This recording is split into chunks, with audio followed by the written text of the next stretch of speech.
નમસ્તે બેટા. અગાઉ આપણે વિડીયોની અંદર સેટની પરીક્ષાની અંદર ગણિત વિભાગની અંદર કેવા પ્રશ્નો પૂછાઈ શકે છે તેનો મહાવરો કર્યો. આજે આપણે વધુ કેવા પ્રશ્નો પૂછાય એની મેથડનો અભ્યાસ કરીશું. ફરી એકવાર કહું છું કે આ જ પ્રશ્નો પૂછાશે એ જરૂરી નથી, પરંતુ આવા પ્રશ્નો આવી શકે છે, માટે આપણે એની તૈયારી કરવી રહી. ઓકે, તો આપ સૌ રેડી હશો તમારી નોટબુક સાથે, પેન સાથે? તો શરૂઆત કરીએ આપણે આજના ગણિતની અંદર કેવા પ્રશ્નો પૂછાઈ શકે એની તૈયારી કરીએ. ઓકે, એક ટાંકીનો 1/5 ભાગ 50 લીટર પાણીથી ભરેલો છે. જો આ ટાંકીને પૂરેપૂરી ભરવી હોય તો હજુ કેટલા લીટર પાણી જોઈશે? અહીં ટાંકીની વાત કરી છે ભાઈ. ટાંકીની 1/5 ભાગ એટલે કુલ આના જો 5 ભાગ પાડીએ, બરાબર સમજજો. આ 1 ભાગ, 2, 3, 4 અને 5. આ 1 ભાગ પાણીથી ભરેલો છે. કેટલા લીટરનો? 50 લીટર. હવે આને પૂરેપૂરી પાણીની ટાંકી ભરવી છે તો કેટલું જોઈશે? તો આ આકૃતિની મદદથી પણ આપણે સરળતાથી જવાબ આપી શકીએ છીએ, પરંતુ આપણે ગણતરી કરીશું. 1, 2, 3 અને 4. જો 1 ભાગ, કુલ કેટલા ભાગ? 5. 1/5 ભાગ એટલે કે કુલ ભાગ 5. 5 ભાગમાંથી 1 ભાગમાં 50 લીટર. તો આપણે આ રીતે પણ લખી શકીએ, 1 ભાગ બરાબર 50 લીટર પાણી. તો બાકી કેટલા વધ્યા? 4. તો 4 ભાગ બરાબર કેટલું પાણી? એ રીતે પણ લખી શકીએ, કારણ કે આપણે હજુ કેટલા પાણી જોઈશે એની વાત કરવાની છે, કે 4 ભાગ બાકી છે. તો 4 ત્રિપદી રાશિ મુજબ 4 ગુણ્યા 50, નીચે છેદમાં 1. તો 4 પંચા 20 એટલે કે 200 લીટર પાણીની જરૂર પડશે. ઓકે, આ રીતે આપણે આનો સરળતાથી જવાબ મેળવી શકીએ છીએ ગાણિતિક દ્રષ્ટિએ, અને આકૃતિની મદદથી પણ આપણે કલ્પના કરી શકીએ છીએ કે કેટલું જોઈશે. તો 50, 50, 50, 50. તો 4 વખત 50 એટલે કે 200 લીટર પાણીની જરૂર પડશે. જો પ્રશ્નની અંદર એવું પૂછ્યું હોય કે પૂરેપૂરી ટાંકી ભરતો કેટલું પાણી સમાય, 1/5 ભાગે 50 લીટર પાણી ભરેલું છે અને પૂરેપૂરી ટાંકી ભરતા કેટલું પાણી સમાય, તો બેટા અહીં આ 200 લીટર તો છે જ, પણ સાથે જે 50 લીટર પહેલા હતું એ આના અંદર ઉમેરો કરી 250 લીટર પાણી સમાય. આખી ટાંકીમાં કેટલું સમાશે? 250 લીટર. આવો પણ જો પ્રશ્ન હોય તો આપણે યાદ રાખવાનો. ઓકે, પ્રશ્ન નંબર 2 સમજીએ. અહીં રૂપિયા, પૈસા, લીટર, મિલીલીટર, મીટર, કિલોમીટર આના અંતર્ગત એકમોના પ્રશ્નો પૂછાતા હોય છે. તો આપણે એના નાના મોટા એકમોના સ્વરૂપ પણ યાદ રાખવા જરૂરી છે. જેમ કે 1 કિલોમીટર બરાબર 1000 મીટર, 1 લીટર બરાબર 1000 મિલીલીટર, 1 મીટર બરાબર 100 સેન્ટીમીટર. તો આ રીતે બધા એકમો જો આપણે યાદ રાખીશું તો આપણે સરળતાથી દાખલા ગણી શકીશું, એટલે કે તમારે યાદ રાખવાના રહેશે.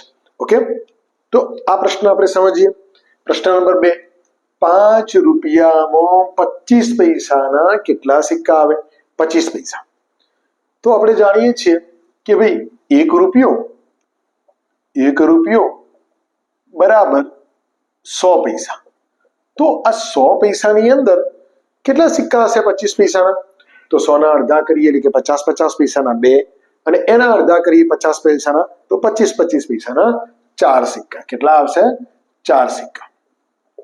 આટલી આપણને જો સમજ પડી જાય તો આ પ્રશ્ન બિલકુલ ઉકેલાઈ જાય. 1 રૂપિયાની અંદર 4 સિક્કા. તો આપણે અહીંયા કેટલા સિક્કા માંગ્યા છે ભાઈ? 5 રૂપિયામાં કેટલા સિક્કા? તો 5 રૂપિયા બરાબર કેટલા સિક્કા? તો બસ આ બંનેનો શું કરવાનો? ત્રિપદી રાશિ મુજબ ગુણાકાર. 5 ગુણ્યા 4, 5 ચોક 20 સિક્કા હશે. 25 પૈસાના 20 સિક્કા હશે. Okay, next. 4 રૂપિયા એ 40 રૂપિયાનો કેટલામો ભાગ છે? ભાગની વાત કરવામાં આવી છે. અહીં ફરી એકવાર ભાગની વાત કરી છે તો હું તમને સમજાવી દઉં. આપણી જોડે એક આખી વસ્તુ છે, જો એના 2 ભાગ કરવામાં આવે તો 1/2 એક દુત્યાંશ કહેવાય. જો એના 3 ભાગ કરવામાં આવે તો દરેક ભાગને 1/3, 1/3, 1/3 કહેવાય. જો એના 4 ભાગ કરવામાં આવે તો 1/4, 1/4, 1/4, 1/4 કહેવામાં આવે.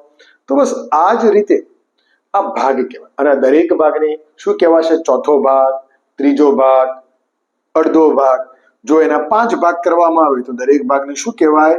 પાંચમો ભાગ. આ કયો ભાગ છે ભાઈ? પાંચમો ભાગ. એ રીતે આપણે એને સમજીએ. તો અહીં આપણે 4 રૂપિયા એ 40 રૂપિયાનો ભાગ, જે અપૂર્ણાંકની વાત થઈ. તો અપૂર્ણાંકની અંદર અંશ અને છેદ બંને હોય છે. તો એ રીતે દર્શાવીએ તો અંશ, તો 4 રૂપિયા એ 40 રૂપિયાનો કેટલામો ભાગ છે? જો 40 રૂપિયા એ પૂરી સંખ્યા છે એટલે કે નીચે આવશે, અને 4 રૂપિયાનો કેટલામો ભાગ. જો આને અંશ અને છેદની રીતે દર્શાવીએ તો 4 છેદમાં 40.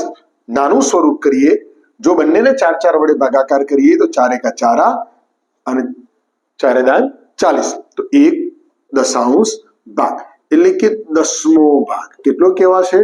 10મો ભાગ. 10મો ભાગ, ચોથો ભાગ, 5મો ભાગ, 6ઠ્ઠો ભાગ. આ રીતે આપણને એના ભાગની ખબર પડતી હોવી જોઈએ. પરીક્ષામાં એવું જરૂરી નથી કે 1/10 જ લખેલું આવશે.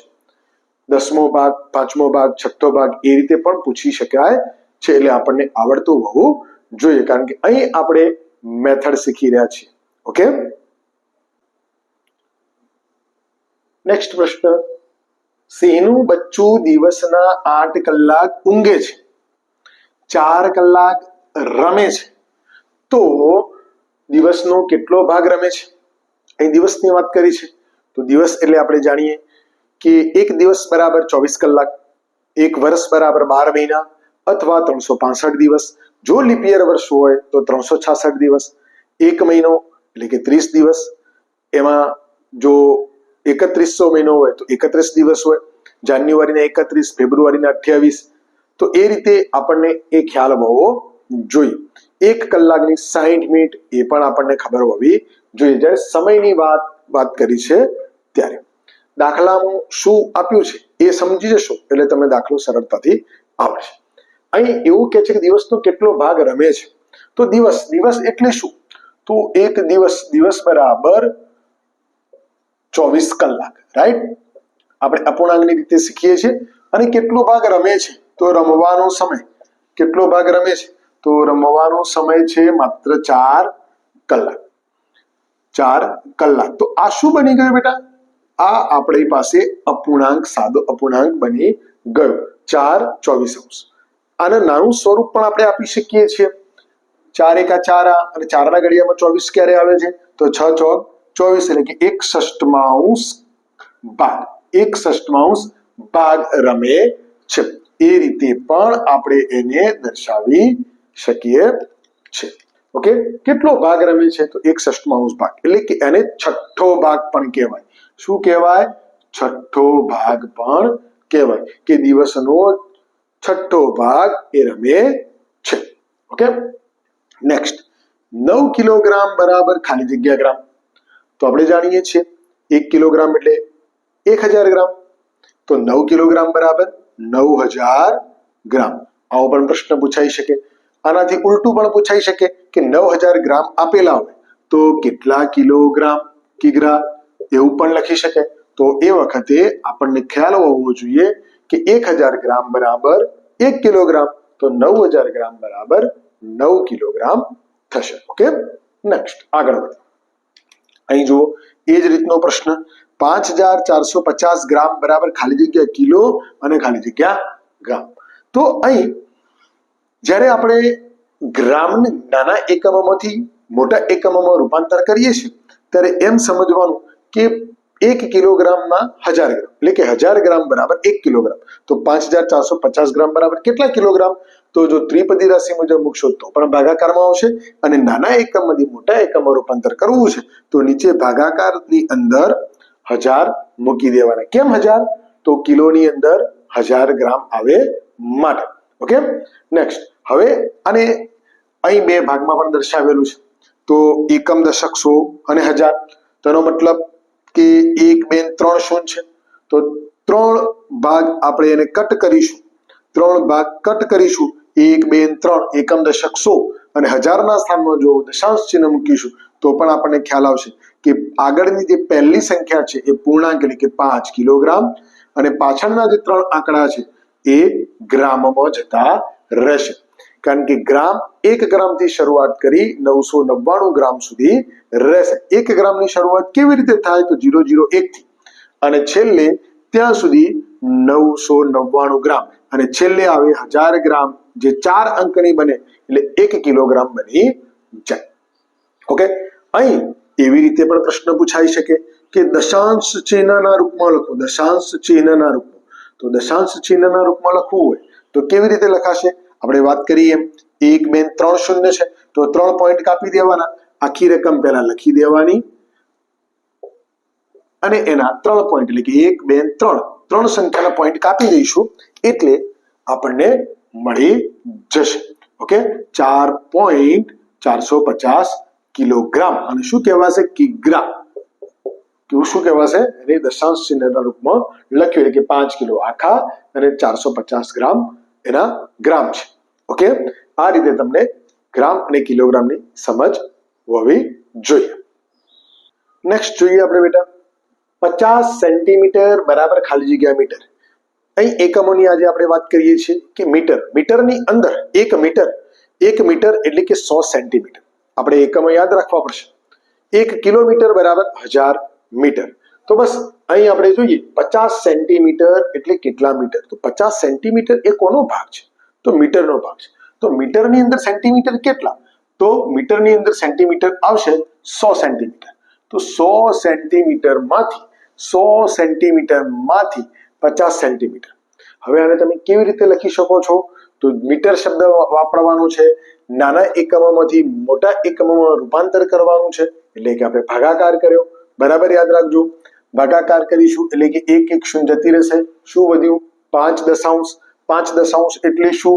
તો એને પોઈન્ટની રીતે લખીએ તો 0.5 થશે. કેવી રીતે?